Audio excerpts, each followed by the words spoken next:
Hey, Franco. Hey, how's it going? Good. How are you? I'm good. You guys on a Zoom call? You're a Zoom master, man. I can't, not only can I not see you, there's a beautiful, very handsome picture of you on here. You know what? Let me see if I can do a live shot. It doesn't matter, Franco. Whatever makes you feel comfortable, buddy. Whatever makes you feel comfortable. There's got to be a way that I can do. I don't mind showing myself. Let's see. Start video. There you Oh, there you go. bravo. There you go. Yeah, got a Franco, little there bit you of, are. got a little bit of a glare here. I'm pulled over on the side of the road so we could do this call. So hopefully we can. So how's it going? What are you up to today? Oh, no, I was working away, man. As promised, I have a series of questions for you. So Okay. now that this one's recorded, Mike, first tell people that might be watching this YouTube video after the fact, because it's just you and I. I have Instagram Live going in the background, but they can't see you. So Okay. a little bit about like kind of your history in the real estate market and what you do now and all that sort of thing. So how far back in time you want me to go? I'm quarantined, man. I can stay however long you want. So I think what a lot of people don't know about me is that before I got into this business, I was actually a private investigator. I was investigating mortgage and foreclosure fraud. So I came into the business full time probably around 2005, and it was right before the last recession. So when I got into the business, I got into the business doing foreclosures, short sales, had a huge knowledge base on that end of the business. Got to see the peak and probably the plateau of the last, right before the last recession. And then right at the end of 2006, 2007, that's when things started taking a little bit of a turn. So I was actually the busiest during the last downturn. I was probably negotiating and working on probably 75 to 100 short sale transactions at any given time. Um, Not all of them went through. Some of them fell through, but probably have worked on and consulted on over 6 to 700 short sales since that time period up until now. So Some people that might be watching this, if they're newer students of ours, might not even know what a short sale is. Like they might think, is that like a bank-owned property? So what is a short sale?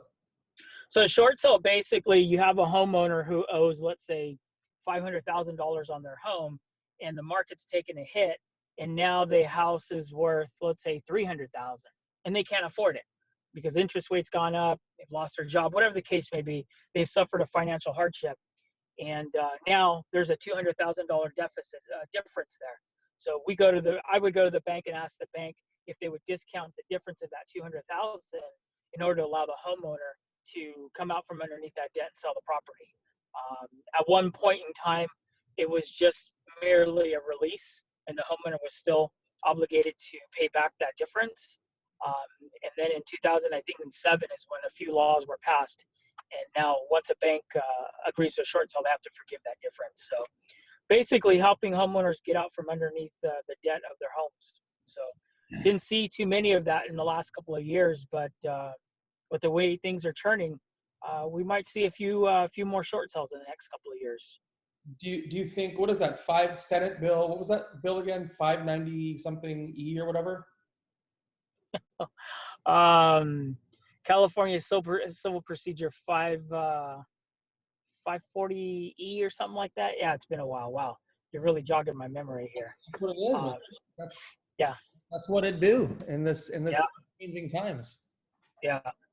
So now moved past that. I work for Keller Williams right now. Been with KW for almost 9 years. August will be 9 years, and worked for 3 different offices. Currently the team leader for the Arcadia Market Center. Market Center is what we call our offices. So been in that position for just a few months, over 2 years now. Really liking it. So I guess I have 3 questions for you. You can answer these in whatever order you want. Okay. First is, if you were a new agent, what would you be doing now to get prepared for the market change? If you're an experienced agent, what would you be doing now to prepare for a market change?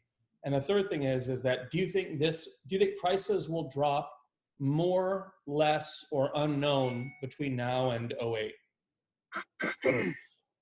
So questions 1 and 2, lead generate, lead generate, lead generate. And I know that sounds pretty comical, but you know, with my new agents right now, what I'm telling them to do is start implementing systems and models. We've got a couple of good books at KW that teaches different systems and models for everybody. Implement your systems and models, stick to them. A lot of agents are having difficulty, newer agents are having difficulty getting into conversation with folks who are looking to transact real estate business. It's hard because a lot of new agents rely on open houses and door knocking as kind of a free way to do lead generating, and even seasoned agents too as well. So I'm letting them know to stay close to their sphere. Go on Facebook. There's countless people that have got 1,000 followers, 1,000 friends on Facebook, but they've got like 100 people in their phone. Like, what happened to the other 900? So start getting into dialogue with those people. Even if you're only talking to 5 people a day, do 5 people consistently. Instead of trying to hit the big numbers, I would rather see them do lower numbers consistently and then build on that, because they start building good habits, than try and shoot for some astronomical number and then they just get frustrated and they just throw their hands up in the air. So systems and models for the newbies. For the seasoned agents that have been in the business a couple of years, look at your expenses. I mean, new agents can do that too, but you know, seasoned agents have expenses. Zillow, CRMs, BombBomb. There's all these different systems that they're paying for, and start looking at the expenses and figuring out what is it that I can keep, what is it that I can get rid of, offset, renegotiate, and just trying and skinny down your expenses by as much as 20% if you possibly can. So, and then same thing with the lead generate. You know, there's going to be people who are going to drop out of this business. With you, you know, with you in the school, I think you went through the last recession and you probably saw a dip on some of the registrations and enrollments during our last recession, you know, and I think a lot of that had to do with people just washing out of the business. So there's going to be a lot of people who are going to wash out of the business, end up having to get themselves some sort of part-time, full-time job, wash out of real estate. And that's going to be an opportune time for the agents who are able to stick through it to capture that business that somebody else would have otherwise had. So I think once the quarantine gets lifted, I think there's going to be a good solid group of sellers and buyers who are going to want to transact. You want to make sure you're in front of them, you're top of mind with these folks who want to do business. What was question number 3? Do you think prices will drop more or less or unknown in this recession versus the last one? That's a good question. Let me tell you. I'm sorry. Let me just give you a quick statistic. Sure. I went on Instagram Live last night. Okay. I looked at the number of closed deals in the last week. Okay. Then I pulled it back 3 months, and then I pulled it back 6 months. So I just looked at a random week 6 months ago, a random week 3 months ago, and a random week last week, or this last week rather. And it turns out that most areas are between 50 and 75% off. Like I think Chino Hills, I think on the random weeks I looked at, had 40 closed transactions between those two cities in a given week. And last week they closed 10. So, and most cities were like that. So I guess, I don't know, it's still kind of early. We are still on quarantine. We don't know what the effect's going to be. Maybe you saw Staples, what were they on? Staples, Victoria's Secret, Dick's Sporting Goods, Cheesecake Factory, Equinox, the luxury gym, all told their landlords they're not going to pay April rent. All my favorite places. I love it. Okay. Hopefully not in that order, but maybe. The question is really, I mean, what is this going to be worse than the last one? Is it going to be better? Is it going to be the same? What do you think? So you went back and looked at transactions. Let's go back to the 80s, the 90s, even the last recession we went through, right? So when you look at the values in California, and you can look at this data, values go up and then they come down because everything cycles through in real estate, right? But after they've come down and it's time for them to go back up, they always come back higher than they were during the last peak. So kind of, if I had a whiteboard, I'd kind of be doing this number, going up, down, a little bit higher, down, a little bit higher. So to answer your question, do I think that they're going to go lower than the lowest point in the last recession? Personally, I don't think so. And I think that when we bounce back, we'll bounce back higher. That would be my prediction, just based on the history going back to the 80s. Yeah, right. And then the other thing is that, I'm sure you know this, if you look at like guys like you or some of your old partners or just people that really played the last downturn right, there were some real estate people. In fact, one of my students actually had posted something on Instagram or Facebook. You're familiar with Instacart, right? Like the grocery delivery service? Yeah. He posted this thing on his Instagram story, and it said, hey, if you need Instacart, here's my code for like 5% off or whatever. And the next line was, who knows, I might even be the one delivering your groceries. And I thought, man, this guy is a luxury real estate professional in the beach in Newport, Huntington, and Orange County. And I'm thinking, man, just the fact that he's like, hey, I might be delivering your groceries is mind-boggling. Hold on one second. FedEx is here to my house. Hang on one second, Franco. Sorry. Okay. All right. Oh, you, sir. Good. Just those four, my man. I'd ordered some supplies like labels and boxes. I don't know if they gave them to you. Did they give you like labels and okay, maybe that's coming from somebody else. Okay, bro. We did, yeah. I didn't know if you had that too, but I was like, okay, bro. Thank you, man. Just those four. Thank you, boss. Have a good day. Thank you for working.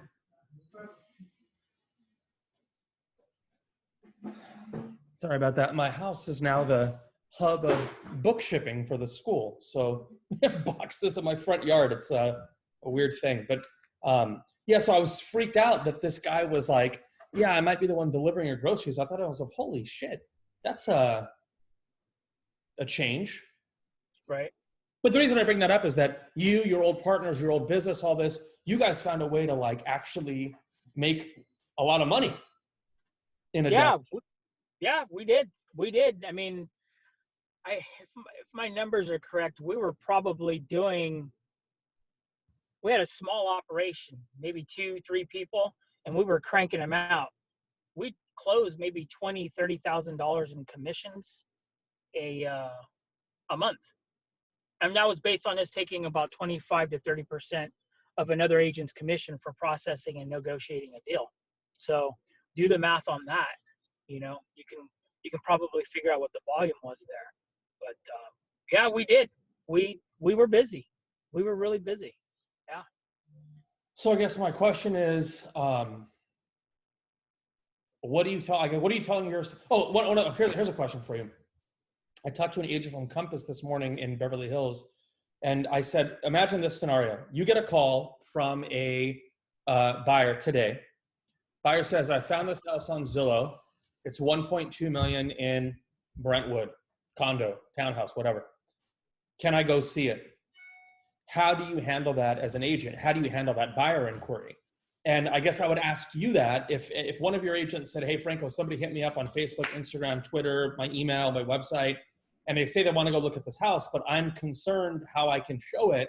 What are you telling your agents and what are you doing personally? That's an interesting question, because if you've been following the health orders and the county directives my office is in LA County, and I know your office is in San Bernardino. So if I looked at my area, LA County, the County of Los Angeles just amended their safer at home order. Now, they had always specifically talked about, or kind of talked about originally, real estate in Section T of this order. Section T as in Tom. I believe it's maybe on page 6, right? And they talked about essential services, and at first real estate, it wasn't really clear on real estate. On Friday, they made it very clear. Commercial and residential real estate may continue forward. They're considered an essential business. On Friday, they went as far as to start directing us as real estate agents on how we should be showing homes. And in there, they specifically said under Section T that we may show homes virtually. That is the recommendation, that we show homes virtually. If a home cannot be shown virtually and you have to do a live in-person showing, bless you, okay, you are limited to 2 buyers per household. So in other words, if you have a husband and wife and 2 kids, 2 people have to stay behind, 2 people can go see the house, 1 agent. So now you have a total of 3 people entering the property. And if the property is currently occupied by the seller, and I shouldn't say occupied because that's not the word they use the word resides. If the homeowner currently resides in the property, then you cannot show the property. So you can only do a live showing on homes or buildings that are vacant.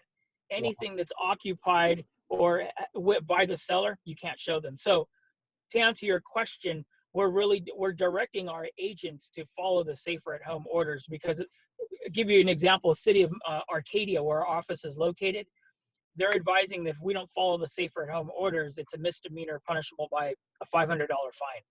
And I've seen some cities go as high as 1,000. So we're really encouraging folks to do virtual showings if at all possible. Utilize the technology that you have in front of you. FaceTime, Google Duo, those are all great apps. I mean, how many times do you have somebody walking around talking on their phone via FaceTime? Use that same technology. The call we're on right now, Zoom, that's another great one. If you're go into the Apple store or the Android store, there's tons of virtual tour apps, free apps that you can use. So we're really discouraging our agents from doing any in-person showings. We're trying to do everything virtual. And there are a few instances where they can do a live showing, but again, following the safer at home directive, it's going to have to be on a home that is vacant. Again, these are not my rules. These are not KW rules. These are directives that are now being given to us by the County of Los Angeles. So, and it's probably worth noting on this video that I'm sure you were going to say this, but those can change at any time, and they should check with 100%. Yeah, I mean, I'm looking at this stuff daily, and then you get instances where you have conflicting orders. You have one order from the state, one from the county, one from a particular city, and the rule of thumb there is that the one that is most restrictive is the one that will prevail. Right. So if you have a conflicting order, this one's more restrictive, that's the one you're going to go with. And that really is a safer way to go in terms of the law and your health. Yeah. I mean, here's the challenge with that. So I'll just use an example. So my office is in Alhambra. I want to show a property in Arcadia. Maybe I check the Alhambra rules, but not the Arcadia ones. And I go to Arcadia and I get my ticket, because I didn't know that Arcadia had that. So that's another challenge for agents, that they might be familiar with the hyper local rule for their office. Right. But where they're showing, new agents, man. I'll go to Victorville to show a property. I want to get my deal done. And they got a whole nother set of rules over there that, you didn't verify. Correct. Yeah. Okay. So, that's similar. In the city of LA is absolutely not allowing any showings at all. Right. That's city of LA. So it's more restrictive. Yeah. County of Los Angeles says you can do it with certain parameters. City of LA says no, absolutely no showings at all. So that's the rule that will prevail. Yeah.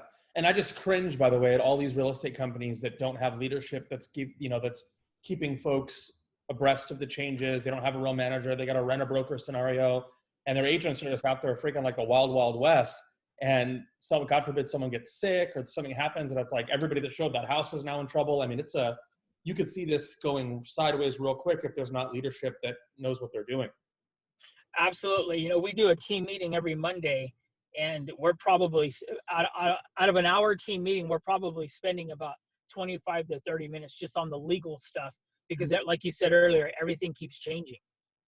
The original coronavirus addendum that came out for California, it first came out beginning of March. 2.5 weeks later, the verbiage on there completely changed. And then they added in 3 more addendums last week. And then when I did my team meeting yesterday, I found 2 more addendums specifically for leases. So you have to have a broker that stays on top of this. And if not, then you as the agent need to be staying on top of this stuff, because it's constantly evolving. So all those agents that left reputable companies to go to 100% rent-a-desk shop, they should be very worried right now if they don't have people that know what they're doing. Yeah, absolutely. Absolutely. I would hope that most of the brokerages out there are providing that support, but some of them just, they don't have that support, and a lot of brokerages didn't anticipate something like this magnitude happening. So, Yeah, but it's not even that. You're right. Hopefully they have some support. But I mean, if I have a 2-person leadership team and I have 500 agents spread among 200 cities, and they're all on some virtual cloud-based brokerage, how can I, as a broker, even if I have in-house counsel, how do I figure out the rules for every local jurisdiction where every one of my agents is doing business? I can't. Right? I just don't have the bandwidth for that. So that's the problem with a lot. yeah, no, it's a lot. Yeah, Majority of our agents are operating in LA County. We're in the call it the East San Gabriel, West San Gabriel Valley of LA County. So most of our agents operate there, but I've got an agent who's got a listing in Placentia. Well, that's Orange County. So now we're having to review, what are the guidelines out there? So we give them the guidelines for the area that the office is situated in, and hopefully that gives them enough of a foundation as to what they should and shouldn't be doing, so that when they go out there, they have a basic understanding of how to operate safely, both from a health perspective and a legal perspective. So, well, two last questions, and I'll let you go. I sure. promise. No, you're fine. Run over that. Got plenty of time. Next question is: Are you actually wearing pants? Yeah, I'm driving around my car with no pants on. No, I got you. It's 82 degrees. I'm in shorts today. That's the joke, right? Like everyone's on all these Zoom calls. It's like, just don't move the camera. Did you see that one lady who, I guess she had not used Zoom before, and she was on a Zoom call, and she like took it into the bathroom with her, and everyone's like, dude, get off the restroom. Yeah. I saw that one. That one was hilarious. Brutal. Here's my last question. Analyze this statement, true or false. Okay. Agents getting in the business today, if they can make it in this market, they'll make more money than if they got in, 3 or 4 years ago. I could see that as a true statement. I think 100%. Yeah, if you figure out how to navigate this, and this is like the way you started, and then I can't see it getting a lot worse. I mean, hopefully it's going to get better from here. If you can make it here, I think that's part of why, in a weird way, you've been so successful, is that you navigated the recession of 2008 through 2011. And then you're like, man, if I can make that, I'm good. Yeah, when I think about the last year or two, some of the as a manager, I handle a lot of broker questions on behalf of my broker. With my background, I think it comes a little bit easier for me. And I look at some of the challenges that agents have had in the last couple of years. Sometimes I laugh. I'm like, wow, I mean, that was the hardest deal you've gone through. Just wait till the recession comes, and I just think, I'm not saying that from a boastful perspective. You're right. If I was able to go through that time period, this last couple of years, it's been a cakewalk for me. So a lot of truth in what you said. Yeah, dude, marketing times of 10 days, Yeah. offers, Yeah. It's like, dude, you were spoiled these whole even like people that started real estate schools through this through like this uptick in enrollments. Okay, dude. All right. Let's see. Yeah. Now, and the real estate world is so much different than it was 10 years ago. And I don't mean like the temperament. I'm talking about the tools that are available to us. Right. I mean, we didn't have social media 10 years ago. We did, but not on the level that we're using it now. Instagram, social, Facebook, ads, ad campaigns. It's crazy. Websites, I mean, do you remember how much it took you to build a website 10 years ago? Dude, speaking of short sales, remember when you'd have to like fax in the 75-page short sale package? Oh my goodness. Yeah. And then it would get lost in somewhere called Shredderville because the package wasn't complete. So they go and shred your package, Nowadays, you just scan it all in and email it in or upload it to a system called Equator, and it keeps both sides accountable. And that's what I mean. I mean, when we first started short sales, we were faxing in Kartik 150-page faxes. I know. And sometimes you'd have to break it down into 3 pieces and hope that another fax didn't come through in the middle. And that's what I'm saying. like the tools, the technology, the software, the apps, everything, the platforms that we have now, I would do it again and laugh. I'm like, I'd be 10 steps ahead of everybody else. I'm like, yeah, guys have no idea what it was like back in my day, you know? So We're getting old. yeah. We still look good for our age. What are you talking about? I got some gray, dude. I'm gonna shave it. In like 2 more days, I'm gonna shave. I'm about ready to shave my head. I haven't had a haircut. So oh, yeah, same, exactly. Yeah. Well, I want to wish you luck, Franco, the next few weeks. But I mean, your office, I'm sure they know this, but Ken and all those guys are very lucky to have someone like you in. Thank you. I mean, especially if you look at the other, I mean, I don't want to name other offices of any brand, but if you have a manager or a mentor or a leader or a broker that has been in the business less than 6 to 7 years, or if you have a company in real estate that's been around less than 6 or 7 years, you should be praying a lot, because I'm just being candid. I mean, if you've only known how easy it's been to start a business in our real estate industry in the last 5-6 years, or as an agent, it's, and also I feel bad for folks that were struggling the last 3 or 4 years, because if you were struggling the last 3 or 4 years, it's going to be much harder if you don't pivot or shift or whatever term you want to call it. Right. Going forward. Right. We've got tons of training right now. And, right now it's not about recruiting. It's just about survival, and we're opening up our training to anybody who wants to participate. Team meetings, masterminds. I've got books on PDF now. You don't even have to buy them. All you got to do is just say, hey, Franco, send me an email with that book and I'll gladly send it to you. You can participate. So, we're really trying to be a resource to our community in the Arcadia area, but, it's anybody can join in on any of our training right now.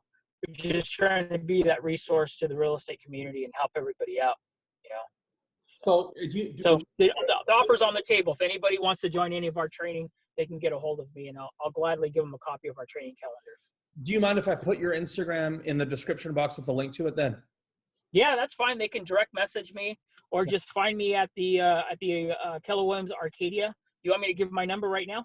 Yeah, for sure. 626-593-7560. Again, 626-593-7560. Send me a text message. Let me know who you are, and I'll gladly give you a copy of our training calendar and access to any of our trainings, and then give them my Instagram handle, and they can direct message me there as well. That's no problem. By the way, your Instagram had a reference to short sales, which is particularly appropriate now, so you kept it for a good reason. I almost changed it. I'm like, nah, just let it ride. I'm going to let it ride. And it worked out for the best. Yeah, right. Exactly. Short sale negotiator. Yeah. Well, I will put that all in the description box below. And thank you again for jumping on, man. I appreciate it. For sure. All right. Let me know. We'll do it again soon. Yeah. We'll talk to you, man. Okay. Take care.